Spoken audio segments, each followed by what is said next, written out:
Hello, this is Lawrence Romanosky from Calgary, Canada, and just started to upload some classic car videos. I haven't done anything for a while, but you saw the Land Rovers. And here is a Series 3 E-Type, 1973 Jaguar E Type V12. And this car is getting a complete cosmetic restoration and mechanical refurbishment. It's pretty close to a ground-up restoration. I guess what would separate it from that is, you know, we haven't taken it right down to the shell. I mean, the dash and the instruments and the switchgear and so forth is still in there. The wiring harness is still the original harness. But actually, it's pretty close to a ground-up. It's pretty close. Okay, so I'll put in some photographs of the car when we started. It was an original car bought in Calgary, bought at Cook Motors. The color is green sand. The interior is olive, which is out of the car right now. Green sand is a fairly rare color for an E-Type. An olive interior is even rarer. In fact, this car was the first V12 E-Type with a green sand and olive interior. Okay? And we have that on the BMI HT certificate with the car. Now, when the original owner bought it, the first thing he did is he painted it blue, which meant the exterior was in the a light metallic blue color, but of course the engine bay and the trunk and so on was in the green sand, and we made the decision to bring it back to the original green sand color. And it's an atypical E-Type color. Most are resale red or British racing green, but I thought this is a really wonderful period color, and it's rare on an E-Type.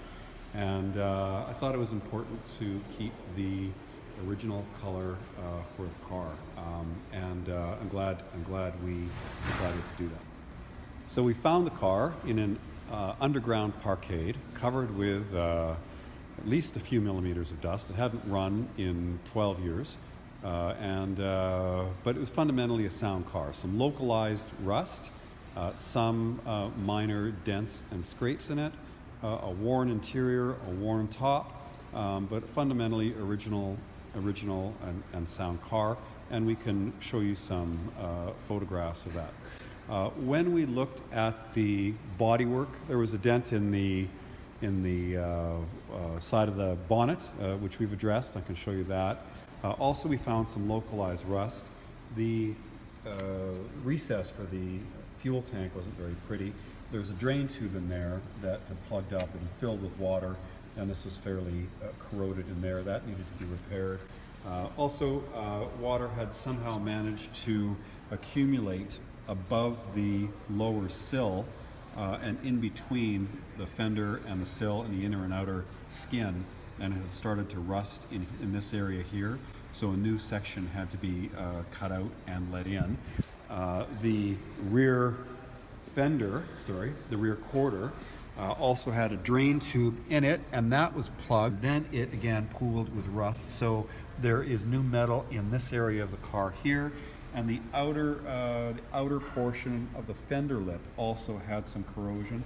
So these areas were cut out and new metal was let in. And then part of the trunk floor, what you can see there is new metal as well. So we had some metal work to do, but only in localized places. It wasn't like the whole tub was rotten. If you get an E-Type, which has a central monocoque, you know, it's got the tube frame for the support for the engine cradle, and then it's got the independent rear end, and that's a subframe that bolts up. The monocoque in the center.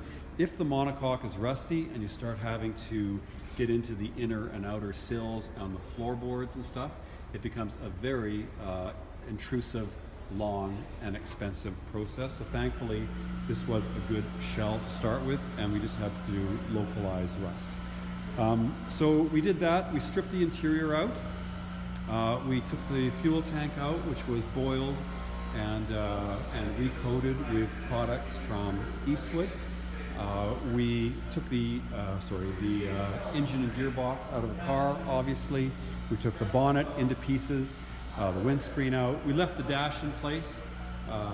the switchgear and the instrumentation and so on is in place. Everything else is out. So we're now ready to install the powertrain, okay? This was all taken down and obviously resprayed. We took all the braking components and we sent those to White Post Restoration, and they do a fantastic job. That's a reconditioned brake booster you're looking at, and reconditioned master cylinder. The quality from that company really is superb. We placed a large order to various suppliers in England and in the U.S. And everything from a completely new cooling system, a new aluminum radiator, electric fans. That's coming. All of the suspension was. We got new bushes and so on for all of that. You could see a beefed up anti-roll bar in the front. We have wire wheels for the car, and new Michelin tires from Coker, XWXs, which really set the car off. The suspension was vapor blasted, and it really came out nicely. You can't really use sandblasting on the stuff and retain the texture of it. So we vapor blasted the suspension components, rebushed everything, new brakes, rebuilt everything that we could. You can see it still has the original wiring harness, which we'll clean up as well. I wouldn't say it's a nut and bolt restoration, because we still have the dash in, still have the wiring harness in. For that, you'd probably have to, take the thing down to the bare shell, but we're pretty close to that. I mean, this is a extensive cosmetic restoration and extensive mechanical rebuild on the car. Okay, so just showing you, all new fasteners. That was bought in a kit. You can see the nylock washers. Everything's pinned properly. All the coatings are correct.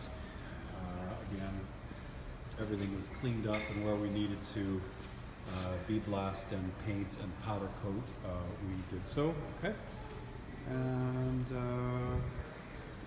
we did make an effort to keep the stickers, so we painted around those areas, and then you can see we disassembled everything, and all these fasteners have been replated, and we used West Penn in Calgary to do that, and they do a nice job. Okay. For the engine, we clutch and release bearing and so on, just cleaning this up, getting ready to reinstall. We made the change to SU carbs instead of the Strongbirds, and they make a really big difference visually. We'll look for nice air cleaners on them, and we're still not quite done freshening the top of the engine. New alternator, new starter, new distributor, new hoses, new spark plug wires and coil, etc., etc. All that is readily available, actually, so not too much of a problem to get, and the costs aren't too bad. And you can see the new parts, new water pump, and there you go. Anyway, it's a big lump. 12 liters of oil once you've drained everything, and we've resealed it as well. So that's ready to go back in the car. So we have a new stainless exhaust from England that's going in. We'll put the gas tank back in, get the powertrain working, and when that's all together, put the cooling system in, the radiator, and that's a nice looking piece, the aluminum radiator. And then it will go to our friends at Chinook Upholstery, and we'll put the new upholstery in. This is green sand on olive. Olive is a really rare color. You can't really buy it. You can get biscuit, you can get sage green, you can get black, but you can't get olive. And so we had to have the hides specially dyed, which Worldwide did. And then we're really happy with it, and they did a nice job. The one thing that we didn't do was get new olive vinyl. The sills and the center console and so forth are olive colored vinyl. We could have commissioned a roll of it, but it's like the minimum order is like 100 meters. And so it made sense to just replace the olive vinyl that's original with the car with olive leather. Now they would have put vinyl in the car originally because it looked like leather and it was cheaper. So it's kind of ironic that at this stage we're putting leather in the car because it's cheaper than the vinyl because of the minimum order. So this car will then go and get the interior put back in it. And then when that's done, we will put the bonnet back on the car, assemble the doors, door hinges, etc. And then it will come back here to XKE Auto in Calgary to Asit and friends, and they will do the final road testing on the car. So we'll have a fairly unique green sand on olive V12 E-Type with comprehensive refurbishment and so on, and now it'll be good for the really the second chapter of the car's life. So hope you find it interesting. Please subscribe to my video channel if you're interested in these kinds of things. We'll do some other added content in the near future as well. Thank you very much for viewing. Lawrence Romanosky from Calgary, Canada.